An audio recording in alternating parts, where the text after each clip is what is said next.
Hey everyone, I'm Alex, and you're watching News in 10. Here's what happened across America in the last 24 hours.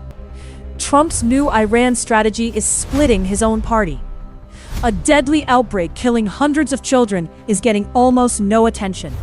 And faith leaders are asking Congress for serious money to protect churches and synagogues.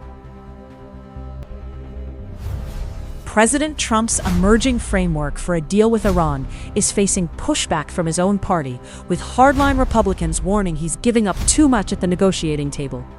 Republican hawks in the Senate are publicly expressing doubt about any potential peace agreement, even as Trump insists he doesn't make bad deals. The criticism highlights a rare split within GOP ranks, with figures like Ted Cruz openly questioning the direction of talks. The internal Republican divide could complicate any final agreement with Tehran, particularly as conservatives worry about sanctions relief and nuclear inspection terms. A measles outbreak in Bangladesh has now claimed 528 lives, the overwhelming majority of them children. Yet the crisis has received almost no international attention. The outbreak began late last year and exploded across densely populated regions where vaccination rates had plummeted during the pandemic. Health clinics are overwhelmed, and rural areas lack basic medical supplies to treat complications. Bangladesh's government has launched an emergency immunization campaign targeting millions of children under 5, racing to contain a disease that had nearly been eliminated just a decade ago. Religious leaders and lawmakers are pushing for $1 billion to help secure houses of worship across America. The effort would dramatically expand the non-profit security grant program, which helps churches, synagogues, and mosques install security cameras, bulletproof glass, and other protective measures. Last year, demand far exceeded supply, with only about a third of applicants receiving money.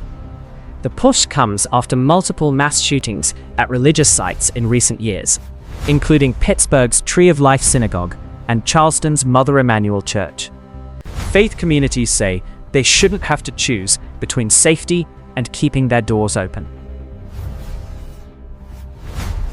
A Tennessee nurse who made a fatal medication error and was convicted of negligent homicide is now traveling the country speaking about hospital safety. Redonda Vaught accidentally gave a patient the wrong drug in 2017, leading to the patient's death and sparking a nationwide debate about how healthcare systems handle mistakes. After serving her sentence, she's focusing on lessons learned from her case, particularly around automation failures and how artificial intelligence in hospitals can actually create new risks. Its staff aren't properly trained to override or question computer systems when something seems wrong. A bystander remains in serious condition after a deadly shooting erupted just outside a White House security checkpoint Tuesday afternoon. Secret Service officers fatally shot an armed individual who opened fire on them near the perimeter.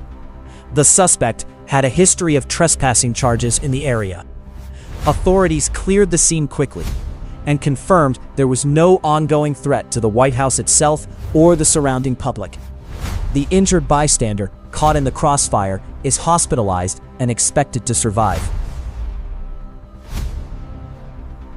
Amy Poehler's new podcast, Good Hang, has managed to cut through the oversaturated world of celebrity podcasts by doing something different. Instead of the usual promotional tour format, Poehler brings genuine chemistry and unscripted moments with guests who are actual friends. The show features casual conversations that feel more like eavesdropping on real hangouts than staged interviews. In a landscape where every celebrity seems to have a podcast pushing products or projects, Poehler's approach taps into what made her Parks and Recreation behind-the-scenes content so popular. The show proves listeners still want authentic celebrity content. They're just tired of anything that feels like an advertisement disguised as conversation. Pop star Sabrina Carpenter is firing back after the White House used her hit song Feather in a social media video without permission. The singer called the unauthorized use evil and disgusting on her Instagram story, making it clear she never approved her music being tied to any political messaging. The video has since been taken down. Carpenter's music has resonated with young Americans over the past year, with multiple chart-topping hits and a massive tour, making her one of the most popular artists in the country right now. Her team hasn't commented on potential legal action, but the sharp public rebuke sent a clear message about artists controlling how their work gets used.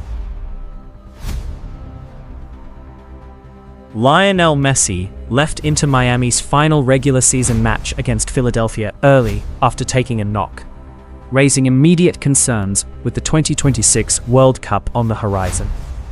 The Argentine captain walked off under his own power in the second half, though the extent of the injury remains unclear.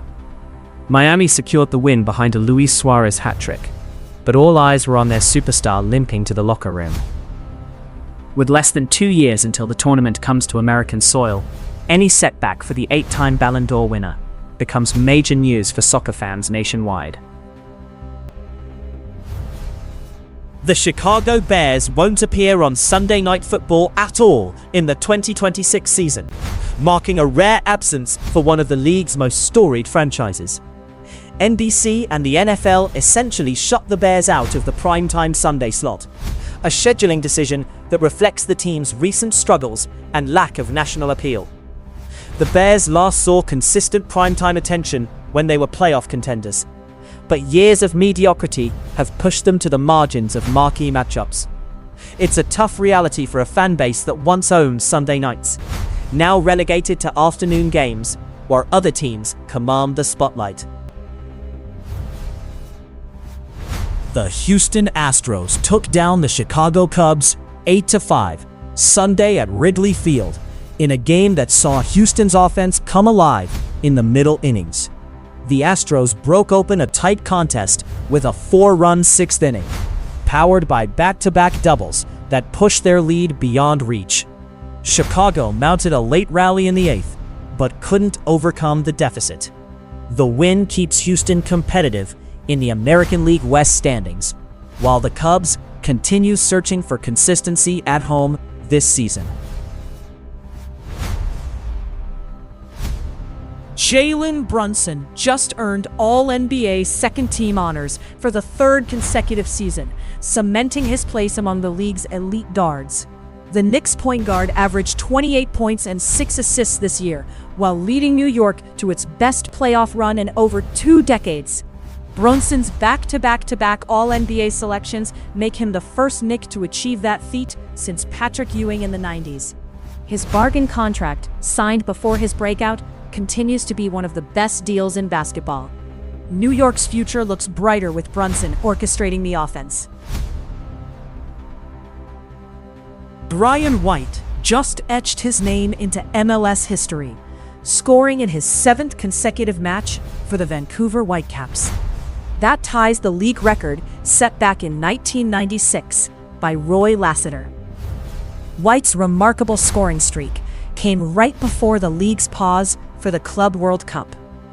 The 28-year-old forward has been absolutely on fire this season, carrying Vancouver's offense during a crucial stretch. His consistency puts him in rare company in Major League Soccer's nearly 30-year history. White now has a chance to break the record outright when MLS action resumes after the international break. Before we wrap up, here are the other headlines making news today. Peace talks between the US and Iran are reportedly moving forward, though officials say finalizing any deal could take several more days. In the Democratic Republic of Congo, Ebola cases continue to climb as health workers face distrust from locals and dangerous conditions in an active conflict zone. Russia launched another massive drone and missile attack on Kyiv overnight, marking one of the most intense assaults on the Ukrainian capital in recent weeks.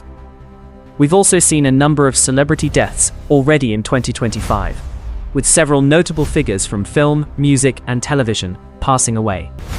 Swedish director Ruben Östlund is adding fresh footage to his upcoming film, The Entertainment System is Down, bringing in Succession star Nicholas Braun for a new scene. and Nigerian reggae artists are making the case that music and entertainment could be key drivers for their country's struggling economy. That's your United States in 10 minutes for Monday, May 25, 2026. If this was useful, hit subscribe. We do this every single day. See you tomorrow.